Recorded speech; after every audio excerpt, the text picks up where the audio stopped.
नमस्कार sir, welcome to Maharashtra.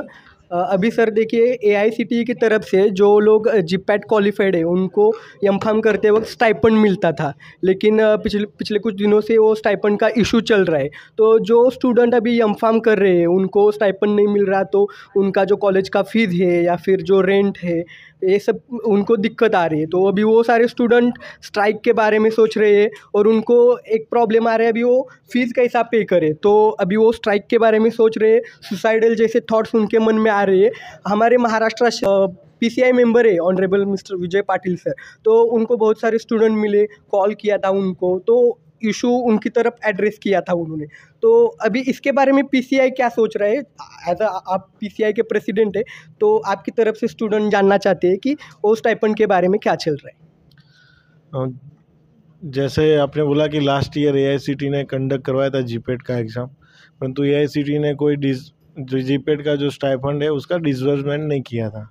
तो pharmacy council of India ने इसको पॉजिटिवली लेकर हमारी जो सेंट्रल काउंसिल की मीटिंग और सारे मेंबरों ने डिसाइड किया कि हम एक फंड जो लास्ट ईयर का है वो फार्मेसी काउंसिल इंडिया देगा, पर जो सॉफ्टवेयर सिस्टम होनी चाहिए डिसबर्समेंट की वो फार्मेसी काउंसिल इंडिया के पास नहीं थी। अभी हमने डेवलपमेंट के लिए वो सिस्टम दे दिए कि आईटी का सॉफ्टवेयर बनाने के लिए, और विद इन 1 मंथ हम जीपेट का जो लास्ट ईयर का जो डिसबर्समेंट है जो पेंडिंग चल रहा है वो हम डिसबर्समेंट शुरू कर देंगे। और इस साल की जो जीपेट की एग्ज़ाम है वो भी जून महीने के फर्स्ट वीक में हम नेशनल बोर्ड ऑफ एग्जामिनेशन के थ्रू हम करवाएंगे। Thank you sir. स्टूडेंट इसके बारे में बहुत दिनों से सोच रहे थे, तो आपने एक गुड न्यूज़ दिया है। तो अभी दूसरा एक सवाल है कि जो डी फार्म के बाद एग्ज़िट एग्ज़ाम का डिसीजन लिया है वो बहुत अच्छा है, क्योंकि डी फार्म सिर्फ होना ये क्वालिफिकेशन नहीं है, उसके बाद एज अ फार्मासिस्ट प्रैक्टिस करते वक्त उनके पास नॉलेज होना चाहिए। इसके लिए आप एग्ज़िट एग्ज़ाम ले रहे हैं, लेकिन इस एग्ज़िट एग्ज़ाम के बारे में स्टूडेंट के मन में बहुत सारे डाउट है। ये एग्ज़ाम कौन लेगा, पीसीआई लेगा या फिर कोई थर्ड पार्टी एग्ज़ाम अरेंज करेगी?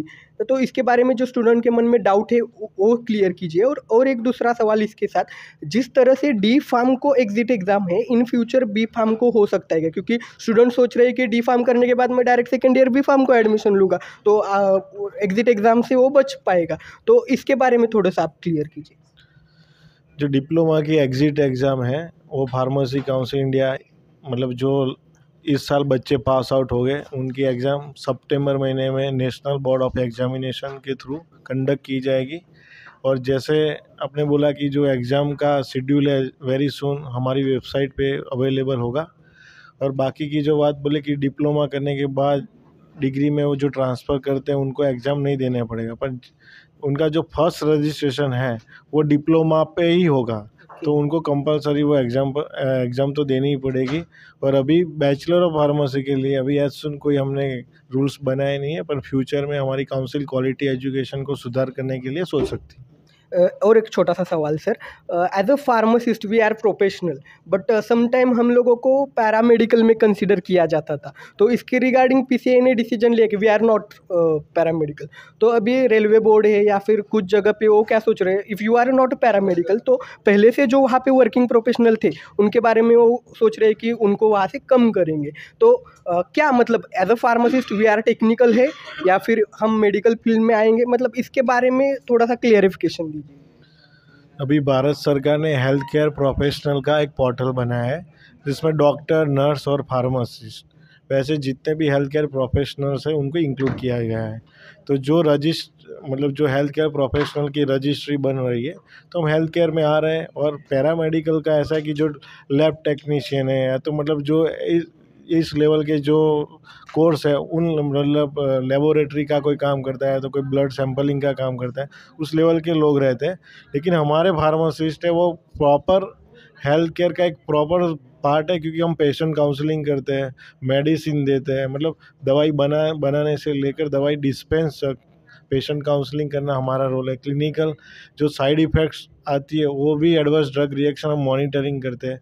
तो सारा पार्ट हम प्रॉपर हेल्थ केयर प्रोफेशनल है, इसलिए हमने क्लियर कट गाइडलाइन बनाई कि हम कोई पैरामेडिकल में नहीं आ रहे। फार्मेसी सेल्फ एक बड़ा प्रोफेशन है, कोई छोटा प्रोफेशन नहीं है, इसीलिए हम फार्मेसी ऑफ द वर्ल्ड दुनिया में बन पाए और अभी हम फार्मासिस्ट ऑफ वर्ल्ड भी बनने जा रहे हैं।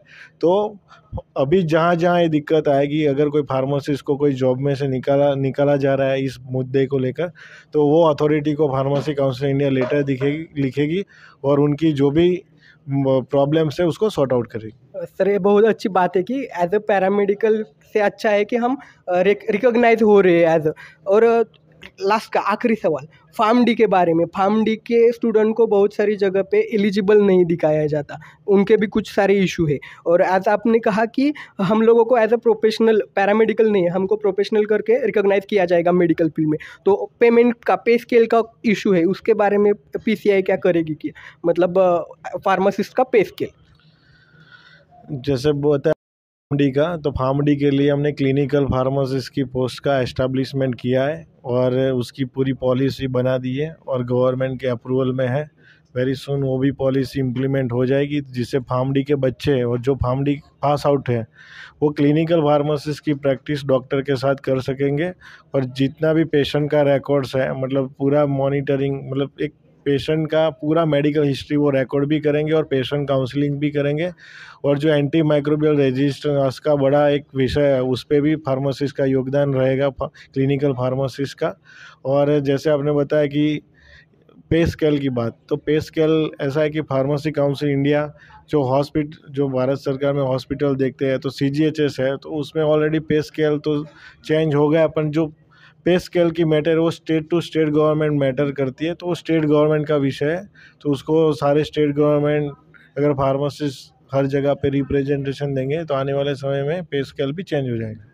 ठीक है सर, आपने आपका बहुत कीमती समय दिया इसलिए धन्यवाद। और जो फार्मासिस्ट है उनके आपकी तरफ से बहुत सारी उम्मीद है, क्योंकि as a young and dynamic president आपने जो डिसीजन लिया है, एग्जिट एग्ज़ाम होगा और बहुत सारे डिसीजन है, तो हम सब फार्मासिस्ट आपके शुक्रगुजार हैं। धन्यवाद। और जाते जाते वक्त मैं विजय पाटील सर को थँक्स देना चाहूँगा और उनकी तरफ आता हूँ। सर, महाराष्ट्रातील विद्यार्थ्यांनी तुमच्याकडून खूप साऱ्या प्रश्न मांडलेले होते, जे काही GPAT नंतर स्टायपंडचा इश्यू असेल आणि फार्मासिस्टचे इश्यू, तर ॲज अ तुम्ही महाराष्ट्रातून PCIचे मेंबर आहात, तर तुम्ही विद्यार्थ्यांना काय संदेश द्याल?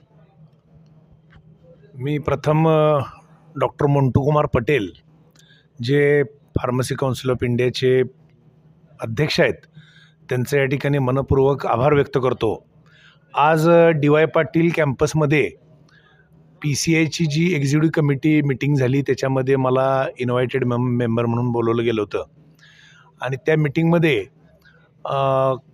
कराड गव्हर्नमेंट कॉलेज असेल आणि अनेक कॉलेज आहेत की ज्या कॉलेजमधल्या अनेक विद्यार्थ्यांनी गेल्या अनेक दिवसांपासून डॉक्टर येवले असतील, श्रीयुत जगन्नाथरावजी शिंदे अप्पासाहेब असतील, डॉक्टर मंटू पटेल असतील आणि आणखी काही मेंबर आमचे, ह्या सगळ्याच लोकांच्याकडं ऑल इंडियातनं आणि विशेष करून महाराष्ट्रातनं GPATच्या स्कॉलरशिपच्या बाबत प्रचंड विचारणा होती। खूप लोकांमध्ये रोष होता या विषयाचा की AICTE पासून आपलं स्वतःचं फार्मसी काउन्सिल ऑफ इंडिया जे फक्त फार्मसी प्रोफेशनसाठी आहे म्हणून पाहिलं जातं, या विषयामध्ये खूप अपेक्षा होत्या आणि त्या अपेक्षा डोळ्यासमोर ठेवून या ठिकाणी आज या विषयाची मागणी आजच्या मीटिंगमध्ये आम्हा लोकांकडनं करण्यात आली।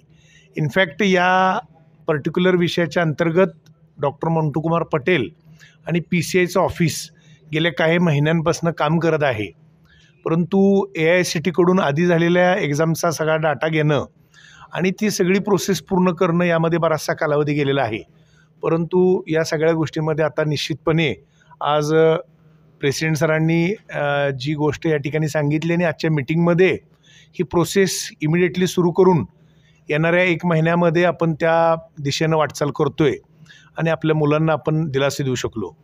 दुसरं महत्त्वाचं की नॅशनल एज्युकेशन प्रोग्राम अंतर्गत उद्या याच ठिकाणी डॉक्टर DY पाटील कॅम्पसमध्ये त्यांच्या एक्सलन्स सेंटरमध्ये पूर्ण भारतातल्या अनेक एज्युकेशन सिस्टीममधल्या लोकांना एकत्र आणून B.Pharm असेल आणि अन्य कोर्सेस असतील, या दृष्टिकोनातनं ॲडव्हान्स एज्युकेशन काय असावं आणि बदलत्या परिस्थितीमध्ये, बदलत्या युगामध्ये आमच्या फार्मसी प्रोफेशनमध्ये काय बदल करणं गरजेचं आहे, विशेष करून सिलेबसमध्ये काय बदल करायचे आहेत, याच्यामध्ये डॉक्टर दीपेंदर सिंग जे एज्युकेशन कमिटीचे चेअरमन आहेत ते सुद्धा यामध्ये विशेष करून खास करून काम करतायत आणि यामध्ये संपूर्ण देशातले लोक एकत्र येत आहेत आणि त्याचं विचारमंथन करून चांगल्या दिशेनं एक पाऊल टाकलं जातं. यासाठी त्यांचं अभिनंदन.